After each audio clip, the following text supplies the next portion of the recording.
Donc, Daniel Hubert, directeur général opération et maintenance pour le groupe des partenaires de la mobilité métropolitaine, donc GPMM-OM. Je me suis joint au projet dès la signature du projet, donc j'ai eu l'opportunité de commencer dès la première journée. Et c'est ça, mon rôle, c'est que je m'occupe de l'ensemble des activités d'opération et maintenance une fois que l'ensemble du réseau sera en opération. Pourquoi on rejoint au début? C'est parce qu'on détermine dès le début, on fait partie des équipes de conception, on va voir comment tout ça va fonctionner. Je travaillais dans le domaine du transport depuis un peu plus d'une vingtaine d'années. J'ai travaillé dans d'autres domaines avant, mais dans le domaine du transport depuis une vingtaine d'années, 25 maintenant, sur différents types de matériel roulant. Et là, pour moi, l'étape ultime, c'est de mettre en service, mais aussi de s'occuper de l'ensemble des pièces du casse-tête d'un système comme celui-là.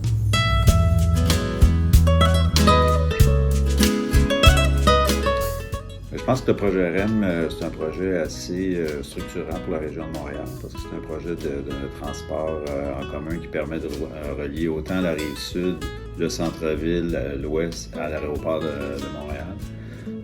Ça va changer les habitudes des gens, pas juste dans la métropole, mais autour de la métropole.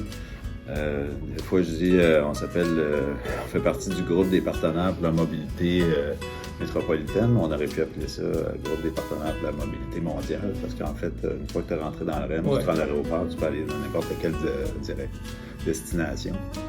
Donc, c'est un des plus gros projets en transport en commun qu'il y a eu dans les 50 dernières années. C'est assez structurant comme projet.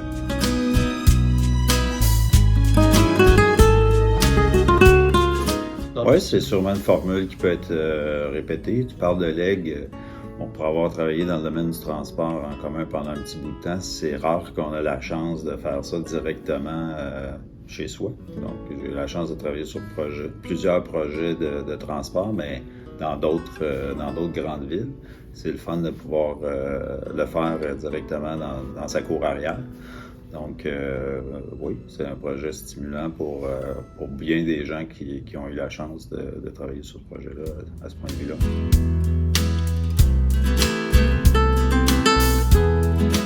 Je trouve ça intéressant que tu me dises de 9 à 5.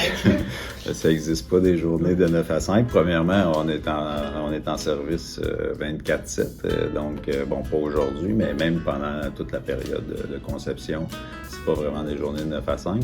Je dirais aussi que ça n'existe pas non plus une journée typique. Donc, c'est ce qui rend ce genre de projet-là assez stimulant. C'est que à tous les jours, c'est extrêmement différent. Donc, toujours des sujets différents, des défis différents, des problèmes et des solutions, des défis, puis des célébrations aussi, parce qu'on a réglé un paquet de choses. Donc, il n'y a pas une journée qui est pareille. C'est ce qui rend ça super intéressant.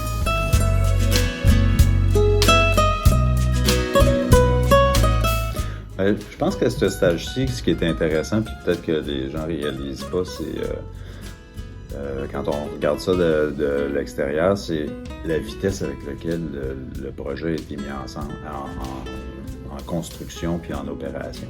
Donc, je peux comprendre que pour les futurs passagers, ils disent « ça fait longtemps, il me semble que je vois le train passer, c'est donc bien long avant de l'avoir », mais quand on se compare à tous les autres réseaux similaires qui sont partis d'une feuille blanche pour essayer de construire un réseau de cette ampleur-là, c'est très rapide comme période de mise en service. On parle d'à peine 5 ans.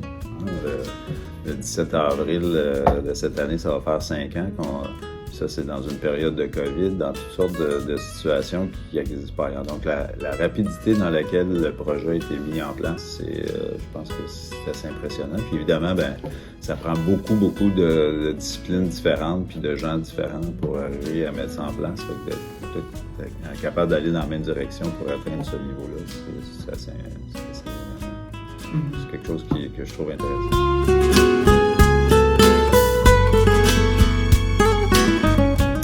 À terme, on va opérer le système environ de 5h30 à 1h30 du matin, donc à peu près une vingtaine d'heures par jour. Donc, les heures de la nuit sont nécessaires pour faire les activités de maintenance préventive et maintenance corrective sur l'ensemble du réseau. Donc, on doit avoir une courte période pour nous permettre de faire l'ensemble de la maintenance et du réseau et des trains.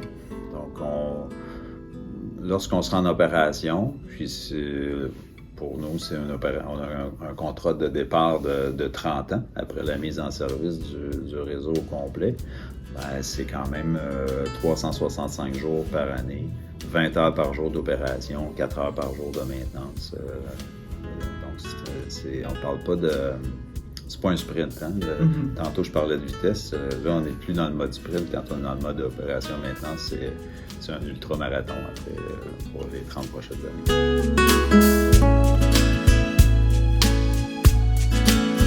Donc, la maintenance en voie, la maintenance de la caténaire, ça se fait avec des véhicules de maintenance spéciaux dédiés à ce genre d'activités-là qui vont sur le réseau aussi.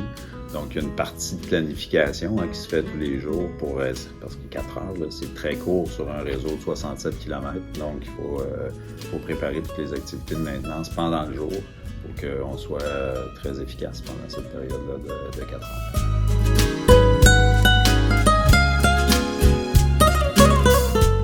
Oui, il y a quelques particularités. Premièrement, nous, notre système est complètement automatisé, donc il n'y a pas de conducteur de train en mode nominal. Les stations sont fermées, donc on n'a pas directement accès aux voies. Donc il y a des portes palières qui permettent, de garder les stations à un climat intéressant, mais surtout qui permettent une sécurité accrue. Donc il n'y a personne qui peut aller directement sur les voies. Puis, comme tu viens de le dire, notre système est en partie en tunnel, mais aussi à l'extérieur. Donc, il y a eu des adaptations de plusieurs éléments du réseau pour être prêt pour les conditions hivernales. Puis, être prêt pour toutes sortes de conditions qui peuvent changer rapidement au cours des saisons.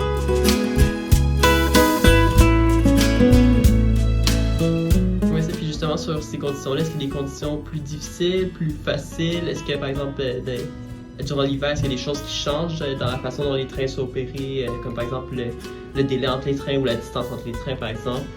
En théorie, on ne change pas notre méthode d'opération pendant le jour, donc on doit maintenir le même service.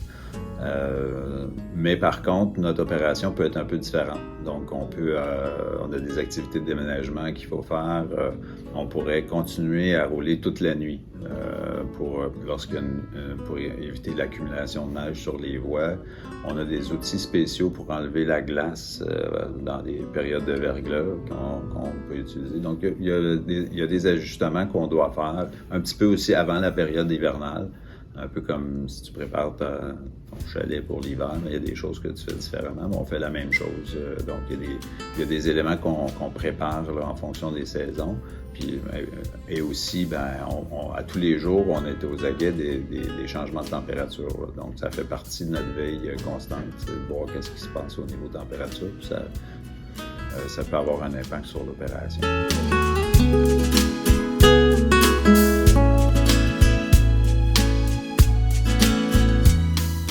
Aujourd'hui, les systèmes qu'on a en place nous permettraient d'opérer même en hiver sans conducteur. Il est possible, en mode dégradé, de reprendre le contrôle des trains avec des conducteurs. Donc, chaque train a des cabines de conduite, puis c'est possible qu'on a des gens qui sont formés à reprendre les trains à cause de mode dégradé. Donc, ça, c'est prévu. On a des gens Donc, même si on dit qu'il n'y a pas de conducteur, il n'y a pas de conducteur 99% du temps, mais notre organisation est prête à opérer les trains.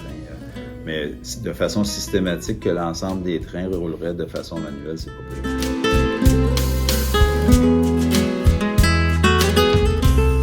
Ouais, l'ensemble du système a été pensé justement pour que le système soit disponible à 100% de la population. Il y a eu beaucoup d'efforts lors de la phase de conception. Il y a des éléments dans les stations qui ont été conçus en fonction de toute de la population. il y a aussi des éléments qu'on prend en compte lors de l'opération. Donc, par exemple, si un ascenseur fait défaut, qui est quand même un élément essentiel pour les gens à mobilité réduite, bien, il y a des messages spécifiques, il y a des services aussi qui peuvent être disponibles. Il y a de l'information qui se retrouve sur le site web basé sur le statut d'opération de ces choses-là pour que les gens connaissent à l'avance ce qui se passe sur le réseau. Donc, il y a des services, il y a eu beaucoup de travail qui a été fait aussi pour les modes dégradés en cas d'évacuation. Comment on s'assure que l'ensemble de la population peut être évacuée. Dans des stations souterraines ou dans toutes sortes de conditions. Donc ça a pris... ça fait partie de toutes les activités qu'on a fait lors de la partie de la conception puis de l'élaboration de nos processus d'exploitation.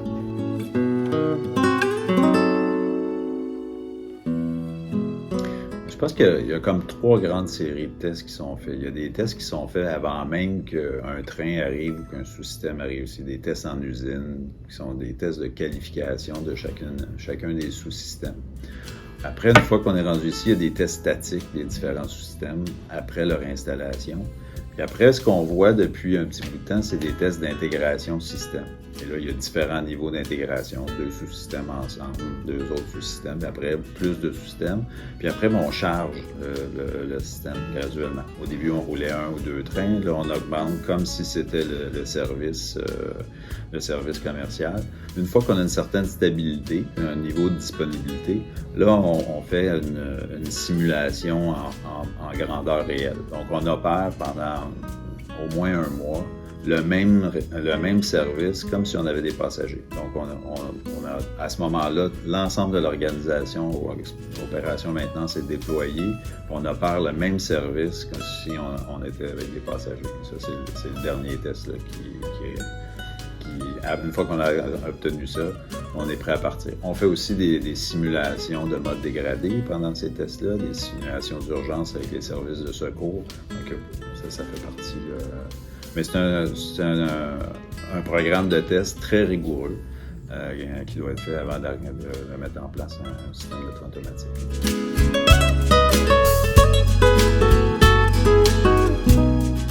Ben, tout le long de la phase de construction, il y avait beaucoup de gens. Évidemment, quand on arrive dans la phase d'exploitation, il y a moins de gens, mais c'est pas parce que c'est un train qui est complètement automatisé qu'il n'y a pas de personnes derrière ça. Donc, on l'a dit tantôt, pour être capable d'assurer un service 24 heures sur 24, 7 jours sur semaine.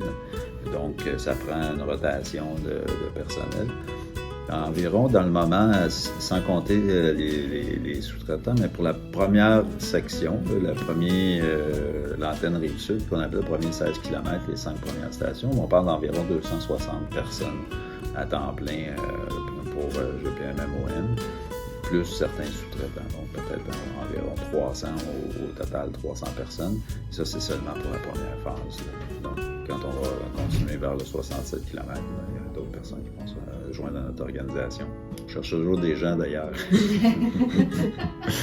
y a toujours des postes ouverts. Donc, si le REM, si le réseau du REM et l'exploitation et maintenance, ça vous intéresse, ben, il devrait te faire signe, puis tu pourras me refiler ces gens-là.